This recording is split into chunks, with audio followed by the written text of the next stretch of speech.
आचार्य भगवान नेमीचंद भगवान आचार्य लिखते हैं कि सिद्ध जीव जो हैं वो शुद्ध होते हैं, उनमें 8 गुण पाए जाते हैं। और भी बताया ब्रह्मदेव सूर्य ने 8 गुण क्यों पाए जाते हैं और उनकी क्या व्याख्या है, तो वो यहाँ पर उन्होंने बताई। और उसके बाद ये भी बताया था कि जैसे जब उनका ऊर्ध्वगमन होता है वो स्वभावजन्य है। क्या है? जैसे कुलाल चक्र, एरंड का बीज, मृतिका लेप से रहित तुम्बी और अग्नि की शिखा, ये बात दी थी। तो उससे क्या है, वो स्वतः ही स्वभाव से ऊपर जाती है। क्या है? ये 4 उदाहरण दिए थे जो दृष्टांतों के माध्यम से इनका ऊर्ध्वगमन स्वभाव होता है, किसी का कोई विशेष पुरुषार्थ नहीं है। अग्नि की शिखा कैसे जाएगी? ऊपर की ओर जाएगी। हमेशा कहीं भी जलाओ तो कहाँ जाएगी? शैलेश भैया, मोमबत्ती ले लो तो आप उसको कितना भी नीचे करते रहो, ऊपर करते रहो, कहाँ जाएगी? ऊपर की जाएगी। ऐसे ही एरंड बीज भी होता है, कुलाल चक्र ऊपर तो नहीं जाता पर वो घुमाने से घूमता है, यानी स्वभाव से ये ऐसा कहा गया है, स्वभाव से घूम रहा है। क्या घूम रहा है?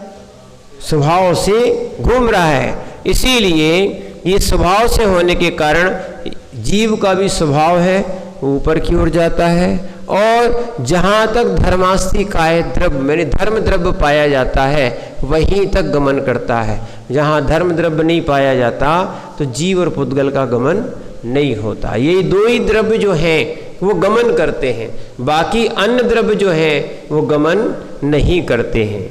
इसीलिए यहाँ पर आचार्य महाराज बतला रहे थे, यहाँ पर जो सिद्ध विशेषण, नित्य विशेषण दिया है सिद्धों का, वो विशेषण है। सो सदा से वादी यह कहते हैं, सिद्ध जो विशेषण दिया है, नित्य विशेषण दिया है, तो सदा से वादी ये कहते हैं कि 100 कल्प काल समय व्यतीत होने पर जगत शून्य हो जाता है, फिर उन मुक्त जीवों का संसार में आगमन होता है। कल्प काल बीत जाएं, ध्यान रखना, एक कल्प काल कितने का होता है?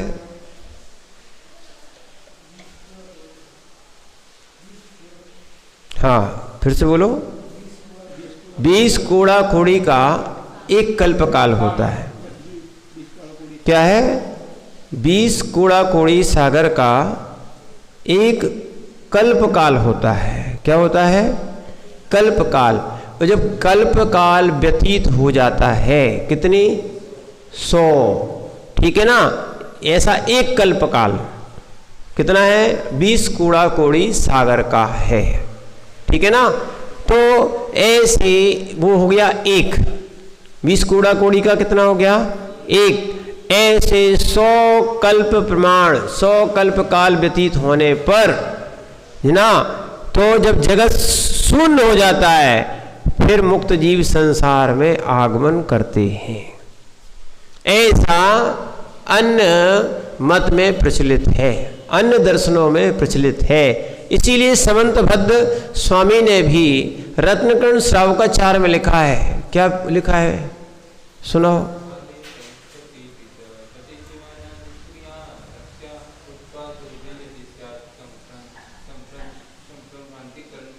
यानी काले कल्प सते पीछे, काले कल्प सते पीछे, यानी 100 कल्प काल व्यतीत हो जाने पर भी काले कल्प सते पीछे गते शिव नाम न विक्रिया, जो शिव को यानी मोक्ष को गए हैं अब वो वहां से यहाँ नहीं आएंगे, कोई विक्रिया नहीं होगी, पुनः संसार में लौट के नहीं आएंगे।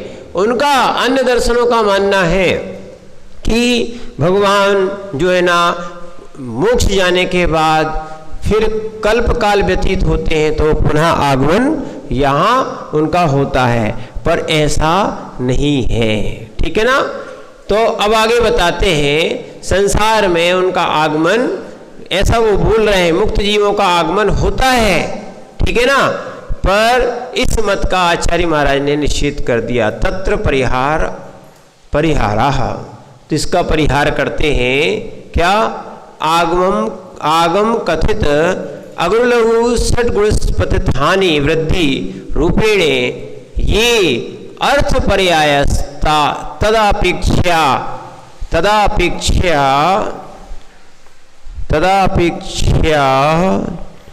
अथवा येन उत्पाद व्यय द्रव्य रूपेणे प्रतिक्षणम ज्ञे पदार्थ परिणमति तत्परिचित्या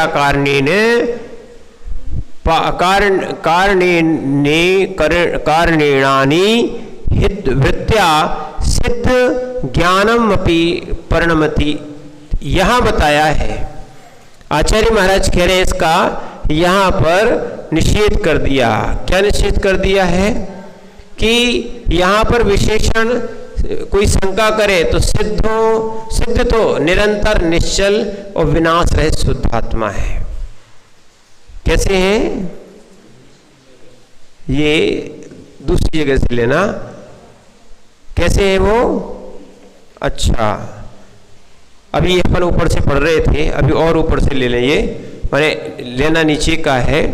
तो इसीलिए जो अपन ने भी पढ़ा है, उत्पाद व्यय द्रव्य वाला, जिस द्रव्य का, या यहाँ पहले उसको अपन फिर से वही कर लें। यहाँ क्या किया था, क्योंकि कल का रिवीजन हो जाएगा, फिर अपन अगुरु लघु वाला जो है विषय वहाँ तक आके अपना प्रारंभ करते हैं। तो यहाँ पर ये बोल रहे थे 100 कल्प काल व्यतीत हो जाए तो वो क्या होगा, वो परमात्मा क्या है, वापस लौट के आते हैं। तो उसका यहाँ पर आचार्य महाराज ने निषेध करने के लिए ऐसा समझना चाहिए कि सिद्ध उत्पाद व्यय से युक्त है।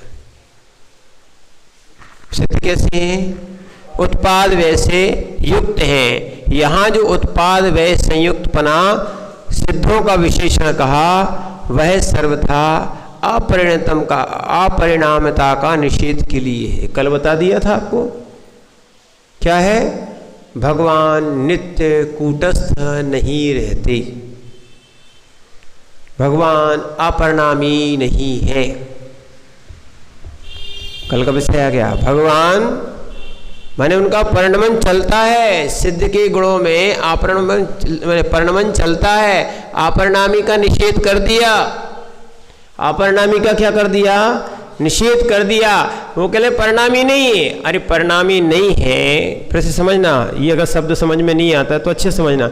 अपरिणामी नहीं है, कैसे नहीं है, अपरिणामी नहीं है, अपरिणामी नहीं है तो उनको नए नए ज्ञान की अनुभूति, नए नए सुख की अनुभूति, नए नए दर्शन में लोक का झलकना कैसे होता है। क्या है, जैसे वीडियो परिणामी है, फोटो अपरिणामी। फोटो खिंच गई तो जैसी है वैसी रहेगी ना, फोटो जैसी है, जिस अवस्था की, जिस समय की फोटो खींची है वो कैसी रहेगी, ठीक है ना, उसको बोलते अपरिणामी। ना वो पहले की बताएगी ना बाद की बताई, जिस समय की खींची है वो वैसी रहेगी, उसमें कोई परिवर्तन होगा क्या। पर वीडियो जो है ना, जैसा जैसा आगे का, पीछे का और वर्तमान का जैसा समय चल रहा है वो सब बताएगा। उसको आप रिवर्स भी कर लेते हो, फॉरवर्ड भी कर देते हो, प्ले भी कर देते हो, होता है ना। तो इसीलिए उत्पाद व्यय द्रव्य क्या बन रहा, उत्पाद व्यय द्रव्य। तो ध्यान रखना, उत्पाद व्यय परिणामी में होता है। जो परिणमन करता है, जो परिणमन करता है उसमें उत्पाद व्यय चलता है। अब आपका ही नया नया सोच होता है कि नहीं, नया नया चिंतन होता है नहीं, ज्ञान में वृद्धि होती जाती है कि नहीं, अनुभव में वृद्धि होती जाती है कि नहीं। क्या परमेष्टि नहीं, सभी द्रव्यों में, चाहे जीव द्रव्य हो, 6 द्रव्य होती हैं, सभी द्रव्यों में, और चाहे वो शुद्ध द्रव्य हो चाहे वो अशुद्ध द्रव्य हो, सभी में उत्पाद व्यय द्रव्य चलता है। नहीं तो अपने में नहीं चलेगा तो आपकी पुरानी पर्याय का व्यय नई पर्याय का उत्पाद कैसे हुआ? क्या है? ठीक है ना। जब उत्पाद व्यय ही नहीं होगा तो फिर कहते कार्यकारत्व भाव नहीं बनेगा। जब कार्यकारत्व भाव नहीं बनेगा, उत्पाद व्यय नहीं रहेगा, तो द्रव्य का अभाव हो जाएगा, नित्य कूटस्थ हो जाएगा, और क्या हो जाएगा? अभाव हो जाएगा। क्योंकि द्रव्य में ही पर्याय होती है। और पर्याय कब बनेंगी? पर्याय कब बनेंगी? जब उत्पाद व्यय होगा।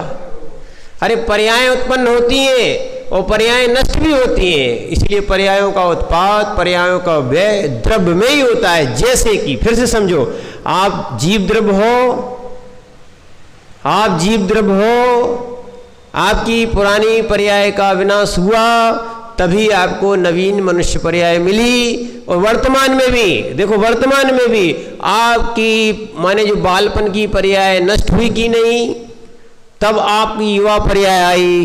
दादाजी आपकी 2 पर्याय चली गई। क्या है? 2 पर्याय चली गई। इसीलिए ध्यान रखना, जीव को अपनी पर्याय निकल रही है इसका भान होना चाहिए, इसका ज्ञान होना चाहिए, और कम से कम जो पर्याय बची है उसमें अच्छा सद्कार्य कर लेना चाहिए। नहीं तो जो जो जीव के वर्तमान में कुटिल परिणाम बन रहे हैं, समझना, जो जो जीव के वर्तमान में कुटिल परिणाम बन रहे हैं उससे दुर्गति का बंध ही होगा। यानी आए थे कर्म काटने के लिए, ठीक है ना, और उल्टा कर्म और बांध के जा रहे, कितने भव तक काटना पड़ेगा। कर्म क्षय करने के लिए हम मनुष्य बने थे, जैन कुल मिला था, और उचित हो गए कि हम व्रती बन गए, महाव्रती बन गए, पर हमारे वो मायाचारी के परिणाम जा नहीं रहे। क्या नहीं जा रहे? अपने दोस्त तो देखते नहीं है, दूसरों पे दोषारोपण करते हैं। क्या है? और जब तक ऐसे परिणाम रहेंगे, अपन को कुछ नहीं करना, अपन तो ज्ञाता दृष्टा बन के देखते रहो। ध्यान रखना, जिनके दोष जब उदय में आएंगे तब उनको ही अनंत भवों तक, या कितने भवों तक जो कर्म बांधे होंगे उतना भोगना ही पड़ेगा।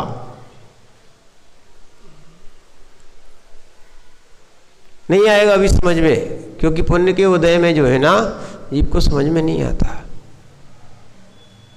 ज्ञानी भी नहीं बनना चाहता। ज्ञानी किसका बनना चाहता है? क्रोध आदि का, मायाचारी का।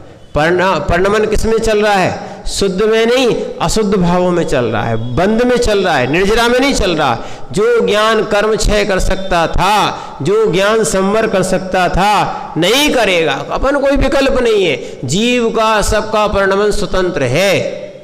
कैसा है? जीव का सबका परिणमन स्वतंत्र है। ध्यान रखना, जीव कुटिल हो सो अपन को कुटिल नहीं रहना, बस उनसे सावधान रहना है। क्या रहना है? क्योंकि ऐसे जीव हमें मोक्ष मार्ग में बाधा उत्पन्न कर सकते हैं। इनसे सावधान रह के चलना। क्या है? जैसे वो रात में गाड़ी निकलती ना पुलिस वालों की, क्या है? वो किस लिए निकलती? चोर को सावधान करने के लिए और लोगों को भी सावधान करने के लिए। वो उनका है, पुलिस वाले बोलते गश्त लगाते हैं। क्या लगाते हो? नगर की। देखना, ऐसे नहीं कि सामान्य। एक बार जैन पुलिस वाले एक भैया थे, वो हमसे बोल रहे थे, महाराज जी हम लोगों को तो दिन रात की ड्यूटी है। कैसी ड्यूटी है? बोले दिन में ड्यूटी करते हैं, थोड़ा समय मिल जाता है तो हम लोग को आराम दे देते हैं, और 1-2 दिन में पुलिस वाले तो वही है। क्या बोले? पुलिस वाले तो वही है। बताइए क्या होता है? बोले कि महाराज जी हम ही लोगों को एक दिन दूसरे दिन बस 2 जन को रेस्ट दे देते हैं, एक दिन दूसरे से काम करा लेते हैं, दूसरे दिन दूसरे से काम करा लेते हैं, रात में भी गश्त हम लोग ही लगाते हैं। बोले अलग से पुलिस वाले नहीं आते? माने बोले पुलिस की नौकरी तो दिन रात की नौकरी है। क्या बोल रहे थे? पुलिस की नौकरी तो दिन रात की नौकरी है। ऐसे ही जो मोक्ष मार्गी है, जो सावधान रहता है, वो सावधान रहना ही पड़ेगा। इनकी भी ड्यूटी दिन रात की है। क्या है? दिन रात सावधान रह के चलना। अन्यथा बहुत सारे ऐसे लोग हैं जो स्वयं भी अपनी गति बिगाड़ते हैं और दूसरों को परिणमाने का भी पुरुषार्थ करते हैं। अपना उपादान संभाल के रखना, अन्यथा परिणमन कर लिया तो तुम्हारे मोक्ष मार्ग में बाधा उत्पन्न हो जाएगी।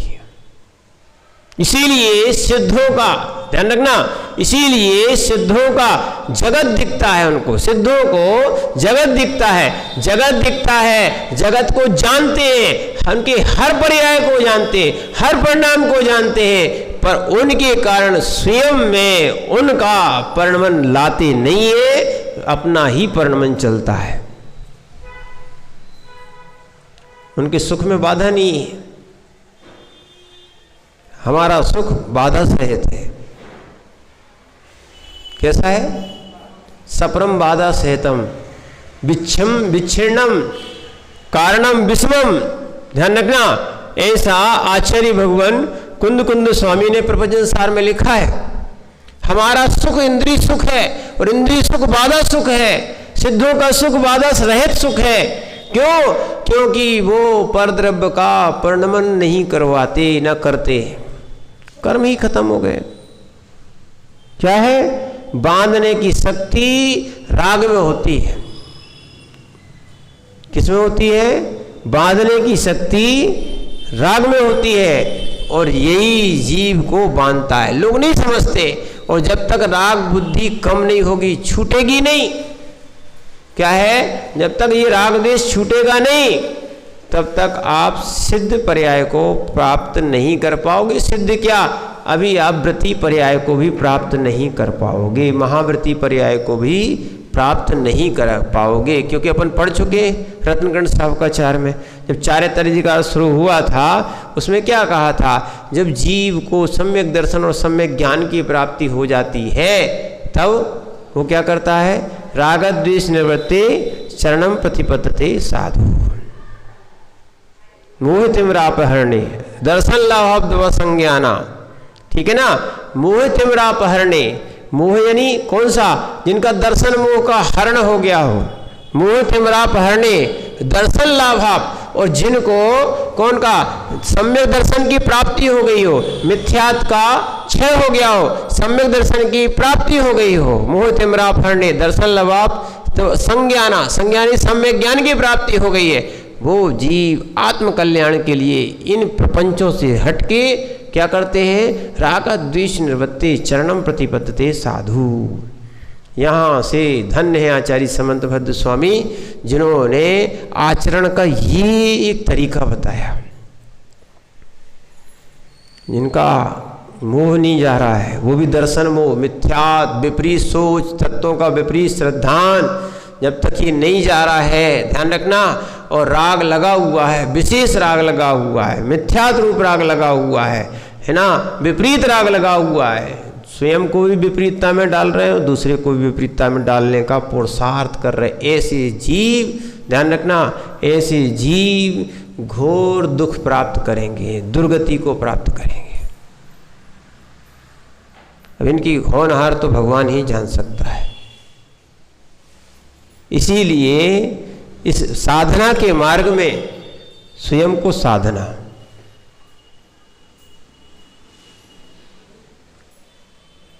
क्या करना? साधना के मार्ग में श्री भैया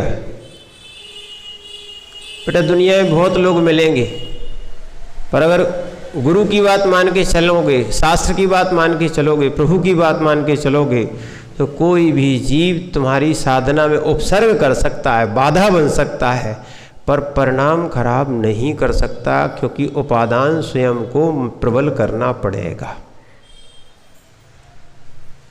क्या है? इसीलिए ध्यान रखना, यहां भी जीव का भी, ध्यान रखना, जीव का भी निरंतर उत्पाद व्यय परिणाम में भी चलता है, पर्याय में भी चलता है। किसमें चलता है? पर द्रव्य ध्रुव रूप में रहता है।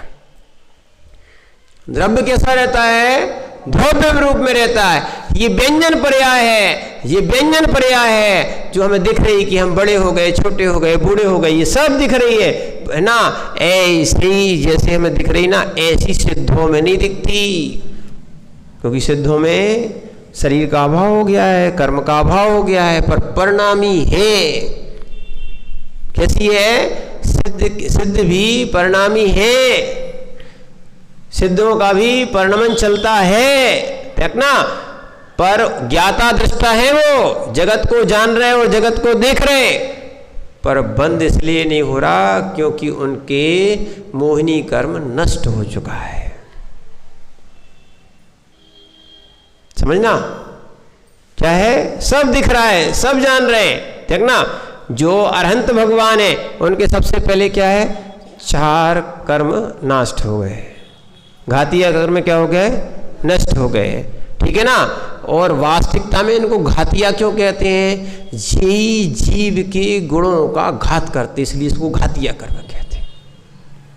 विशेष रूप से आत्मा के स्वभाव को घात करने वाले 4 घातिया कर्म और 4 अघातिया कर्म, 8 में 2 विभाग कर दिए। कौन कौन से? घातिया, अघातिया। जो जीव के अनुजीवी गुणों का घात करें, जो जीव के हमारे सिद्ध का या शुद्ध का घात करें, उनको क्या बोलते हैं? घातिया कर्म। क्या बोलते हैं? घातिया कर्म। और जब मोह का ही क्षय हो जाता है, सब कर्मों में कोई राजा है, तो वास्तव में मोहिनी कर्म। जब मोह ही खत्म हो गया है, अब कर्म आके करेंगे क्या? आ रहे हैं, ठीक है ना। जैसे ध्यान रखना, जैसे बांधने की शक्ति ही खत्म हो गई है, जैसे जली हुई रस्सी किसको बांधेगी? दग्ध बीज उगेगा क्या? ऐसे ही ध्यान रखना, संसार में एक बार मोक्ष हो जाने के बाद पुनः संसार में सिद्धों का आगमन, पर फिर भी परिणामी है, अपरिणामी नहीं है। क्या नहीं है? नित्य कूटस्थ वाले अपरिणामी नहीं है, पर जैन दर्शन कहता है परिणामी भी है, अपरिणामी भी है। मैंने अगुर लघु गुण के कारण, किसके कारण? अगुर लघु गुण के कारण उसमें उनमें सठ हानि और सठ वृद्धि ये चल रही है ना, ये चल रही है। और इस कारण से उनमें उत्पाद व्यय है, और ध्यान रखना ये परिणामी हो गया। जहां उत्पाद व्यय है वो परिणामी है, पर द्रव्य सिद्धपना ये नष्ट होने वाला नहीं है, ये द्रव्य है, ध्रुव्य है, अपरिणामी है। वो सिद्ध नहीं बदलेंगे। क्या नहीं बदलेंगे? वो सिद्ध जीव पुनः संसार में बदल के यहां नहीं आएगा, इसलिए अपरिणामी भी है। और उत्पाद व्यय चलता है, परिणामी भी है। समझ में आ रहा ना? जो लोग, इसीलिए तो इनको बोलते एकांत। ने एकांत माने एक एक स्वीकार कर लिया। किसी ने परिणामी स्वीकार कर लिया, किसी ने अपरिणामी स्वीकार कर लिया, किसी ने नित्य स्वीकार कर लिया, किसी ने अनित्य स्वीकार कर लिया। बस एक ही एक को कहते हैं, इसलिए ये कैसे हैं? एकांत, ठीक है ना। और ये जैन दर्शन अनेकांत है। कैसा है जैन दर्शन? अनेकांत है। अनेकांत कहो या जैन दर्शन कहो, एक। अनेकांत दर्शन, जैन दर्शन, एक ही वस्तु में अनेक पाए जाते हैं। क्या है? एक ही वस्तु में अनेक धर्म पाए जाते। तो जैसी वस्तु अनेक धर्मात्मक होती है, एक धर्मात्मक नहीं होती। वस्तु अनेक धर्मात्मक होती है, ठीक है। तो इसीलिए कोई परिणामी मान लेता है, कोई अपरिणामी मान लेता है। तो यहां पर वो कह रहे थे अपरिणामी का निषेध के लिए, किसके लिए? उत्पाद व्यय क्यों दिया गया है? उत्पाद व्यय क्यों दिया गया है? गाथा में दिया था ना, जो आपने ये गाथा पढ़ी थी, क्या? उपाद वहे संयुक्ता, ऋचा उपाद वहे संयुक्ता, जो सिद्ध हैं, शुद्ध हैं, उनके 8 गुण गिनाए थे। और फिर बताया था लोया गठित ऋचा, लोक के अग्रभाग पर स्थित रहते हैं। उपाद वहे क्या है? ऋचा माने नित्य है, उपाद वहे संयुक्ता, और उत्पाद वय से युक्त है। उत्पाद व्यय क्यों दिया था? क्योंकि वो अपरिणामी का निषेध के लिए। थोड़ा थोड़ा समझ में आ रहा?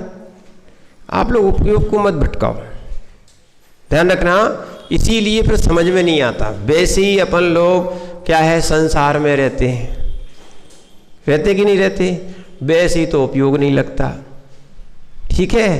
और फिर जगत को देखोगे तो फिर उपयोग कैसे लगेगा? फिर थोड़ी सी ध्यान रखना, जैसे सुई में धागा डालते हो, क्या है, थोड़ा सा अगर ध्यान चूक गया तो क्या होगा?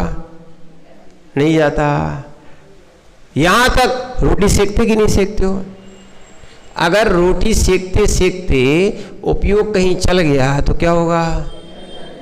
ऐसे ही है ना, है ना, ऐसी विशुद्धि जल जाएगी।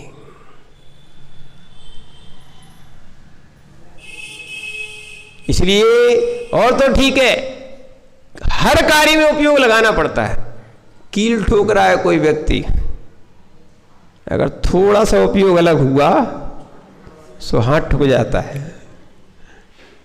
ठीक है ना। तुम जब जगत के कार्यों में उपयोग लगा सकते हो तो स्वाध्याय में उपयोग क्यों नहीं लगाते? रोज देख रहे हम। और जब तक ये उपयोग ये चित्त चंचल रहेगा, चित्त चंचल रहेगा, तब तक आश्रव नहीं रुकेगा। क्या है? इसलिए जीव बैठा कहीं होता है पर घूमता कहीं है, उसको घुमाने वाला होता है उसका मन। एक और ध्यान रखना, यही साधना के लिए मुनि बनना पड़ता है।